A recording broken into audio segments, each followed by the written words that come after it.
ఎట్లనైనా చేసి ఇవాళ కూడా కోడి కూర తినాలనిపిస్తుంది. ఎట్లా చేద్దాం? సరే ఏదైతే అయింది, కోళ్ళ ఫారంకి అయితే పోదాం. ఏదన్నా ఒక కోడి దొరకకపోతుందా నాకు?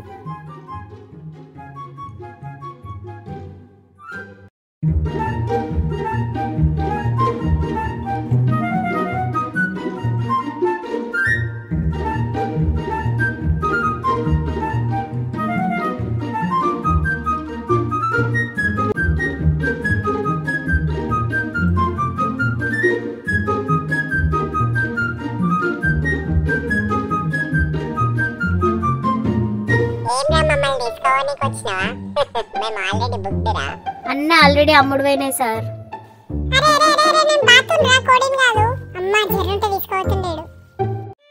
కోడి లేక బాతు రాక పాపం పప్పన్నమే దిక్కని దలుచుకుంటూ బాధతో ఇంటి దారి పట్టిన మా ఆయన.